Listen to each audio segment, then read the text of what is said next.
阪关西世博如期赶上在2025年4月13日星期日开幕。这个国际盛事开幕当然令人兴奋，另一方面，会场工程一直未能如期进行，不少人担心开幕时会场还未完成。但事实令人出乎意料，大部分场馆和设施都及时完成，这都要感谢工程人员在最后阶段24小时轮班赶工，来补救主办单位的失策。最胜日本以2025年世界博览会大阪关西世博为主题，讲解这次盛会的光与暗。本集的焦点是开幕前后的问题。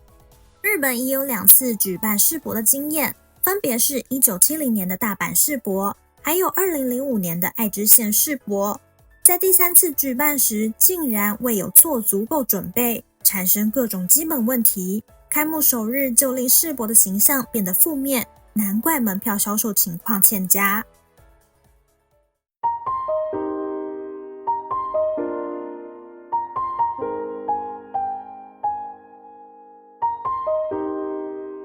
参加大型展览活动，最令人担心的就是等候时间太长。到过迪士尼乐园的人都经历过，一天里游玩的时间远不及等候时间的长。这次世博官方声称要成为不用排队的世博的目标，主要措施有预约入场时间和使用电子货币结账等等。不过目标与事实却是天差地远。开幕时与事前彩排的情况相同，开幕首日入口出现长长人龙，还因为发生了通讯障碍，使游客无法顺利入场和预约展馆。这些问题并不是无法预料的，只是准备不足或者主办方不够负责任。会场入口主要分成大阪地下铁梦洲站旁的东门和接驳巴士站旁的西门。东门从上午9点开场前，已有许多人排队等候，并接受手提行李检查。入场时要出示电子门票的 QR code， 但会场于上午9点30分至下午2点30分左右发生网络通讯障碍。这可能是因为大量人潮在等待入场期间，同时使用智慧型手机观看影片等所导致。有人在东门排队等候了1个小时半才能成功入场，根本不是什么不用排队的世博，反而成了主要就是排队的世博。由于无法显示入场所需的电子门票 QR code， 这会加剧拥挤情况，因此主办单位表示，入场游客可以不用扫码直接进场。为了改善通讯环境，东门和西门将增设 WiFi 设备。主办单位也呼吁入场者事先将电子门票的 QR code 截图或者列印出来，避免通讯障碍所造成的问题。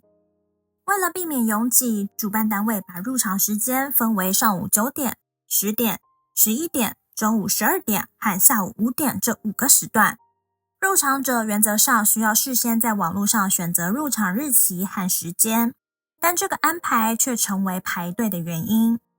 早上以每1个小时为1个时段，这个设计问题不大，而造成排队的原因是中午12点这个时段。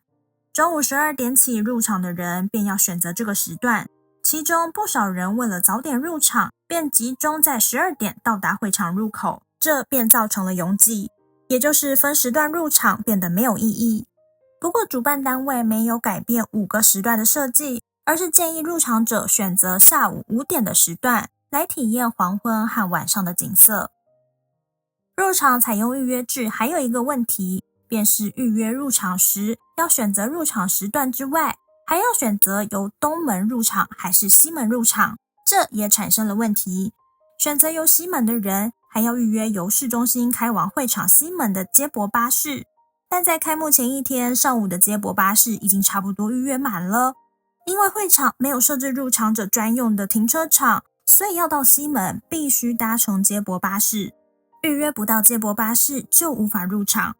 主办单位为了解决这个问题，便采取了临时对策，准许预约了西门入场的人可以使用东门入场。不过观众应该都能猜到，这个决定会造成另一个问题，那便是东门更加拥挤。光是入场方法就问题重重，更何况入场后的安排。不用排队的世博的排队问题还没完，就算入了场也要不断排队。入场后，不少人想计划怎样游览，原本打算用手机看会场地图，但因为 WiFi 设备不足，所以便要到询问处拿取印刷的地图。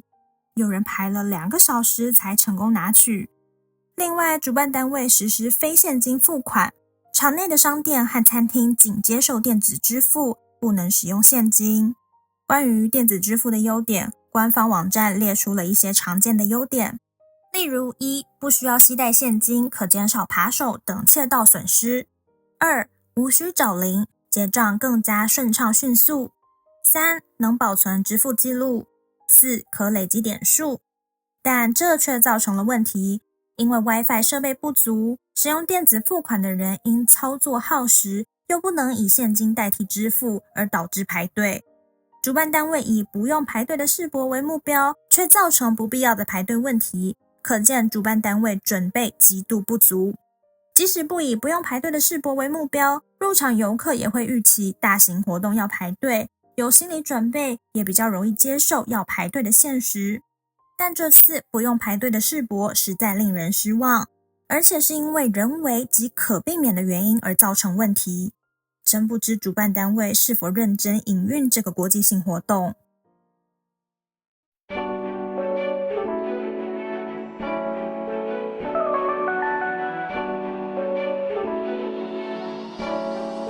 全球最大木造建筑的木造回廊是这次世博的象征。其实这建筑也存在不容忽视的问题。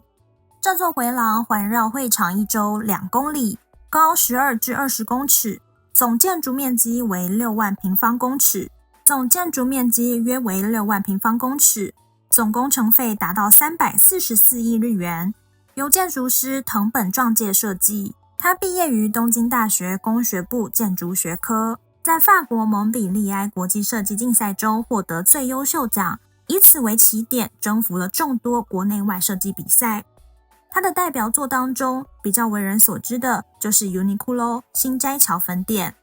主办单位解释，木造回廊是一种生态型未来建筑物，如果砍掉树龄约30年的树木，再进行造林，可以使空气中的二氧化碳被吸收，维持稳定大气中二氧化碳的含量，而且砍伐后的再植树也能促使日本林业再生，是相当环保的做法。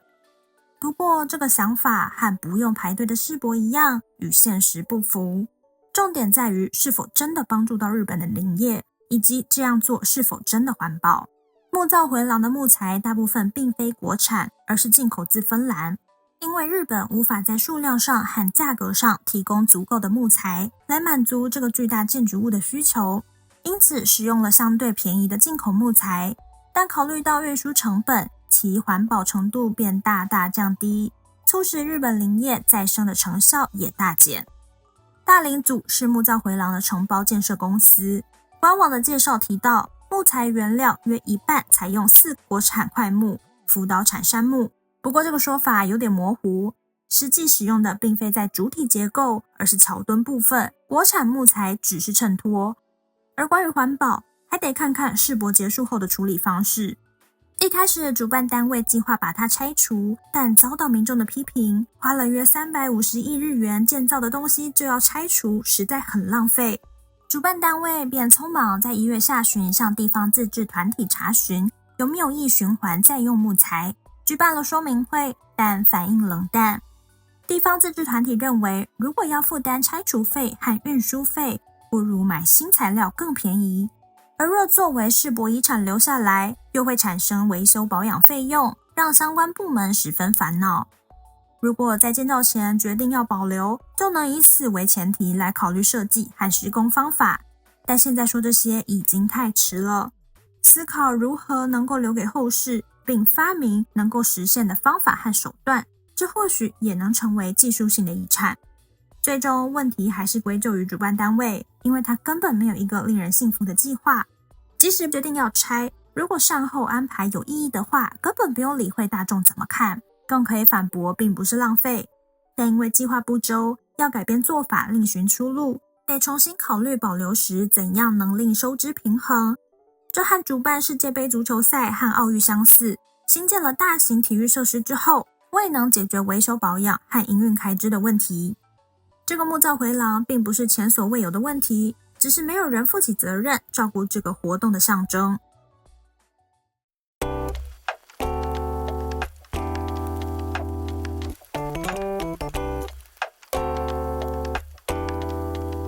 木造回廊在开幕后出现了问题，开幕首日不幸遇到大雨，入场游客怀疑建筑内出现漏水问题，主办单位展开了调查，并在14日公布了调查结果，表示并非漏水，而是雨水槽溢出的水流入木造回廊内，所以没有问题。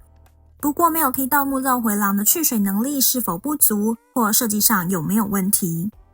另外，社交平台流传了入场者在木造回廊上方行走的照片，照片中的地板部分看起来像是无法承受重量而凹陷，遭怀疑是否变形。主办单位被记者询问安全性问题时，否认质疑，并强调并不存在因重量而变形的事实。专家表示，这并非损坏，并解释木造回廊并非一体成型，全长2公里的圆形是由多个独立构造连接起来而成，就像人们站着手牵手般，所以几公分的偏差是不可避免的。由于如果有偏差的话，是在最顶部的屋顶进行调整，所以看起来会像是变形。顺带一提，木造回廊在日本称为大屋顶环形建筑，但最上部实际上是地板，因为如果像中文一样称之为回廊，地板面积会过大而受到法律限制，使用木材的数量也会受到防火和耐火等规定的限制，因此才将回廊视为屋顶来处理。留意会场的地理位置，不难估计会遇上怎样的天候问题。会场位于孟州，是建设在大阪湾里的一个人工岛之上，东方是大阪市，北方是西宫市，而南方和西方都是海。沿海地区经常吹着的海风，有时因天气变化，海风会变得强烈。民间展馆诺墨之国是由参展商的松下控股公司负责兴建的，于2023年11月1日在孟州向传媒公开了展馆的风洞实验和照明示范。在孟州大林组工地办公室附近，以实物大小重现了展览馆外观的一部分，展示了在海风和夜间黑暗环境下确认外观摇晃情形和色彩效果的变化。虽然是模型，但已接近按照实际规格设计的正式状态，使用的不是人工风，而是直接让孟州的自然风吹拂。随着风速和风向变化，模型也跟着变化，这代表了有参展商在设计展览馆时，已留意到现场环境是会吹着海风的。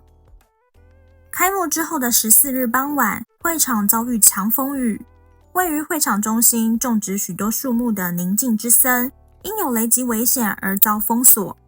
而有关木造回廊，主办单位在下午6点左右因雨势强烈，广播向入场游客呼吁不要攀登。而15日下午3点左右，由于雷云接近，木造回廊上部再次限制进入。以上的问题的确令人怀疑会场的选址和整体上的设计是否合适。整个会场比较少舒适的休憩地方，表面看起来木造回廊之下可以遮挡太阳和避雨，事实上遮挡太阳是没有问题，但因有海风，所以不适合避雨。供入场游客休息用的椅子不少都设置在户外，夏天烈日之下或下雨时都不适合长时间休息。也有椅子设置在木造回廊之下，但位置在回廊的边缘，不能有效地遮挡太阳和风雨。再者，椅子大多没有椅背，舒适程度有限。如果参加这次世博，最好避开6月的梅雨季节，还有猛烈太阳照射的7月至10月，请各位把握机会。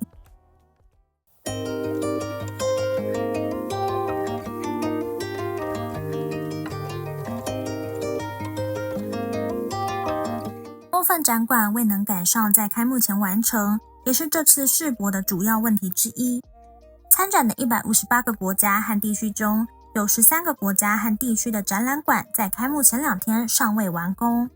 另外还有7个国际机构参加这次的世博，各自设立展览馆。然而实际到开幕当日，还有展览馆在进行工程。主办单位于开幕前1天的12日公布，共有5个国家的展览馆因内部装修工程等未能完成。这些展馆将在13日开幕后暂时休馆，其中包括由参展国自行建设 A 型的尼泊尔，由协会建设并由参展国个别租借 B 型的智利和越南，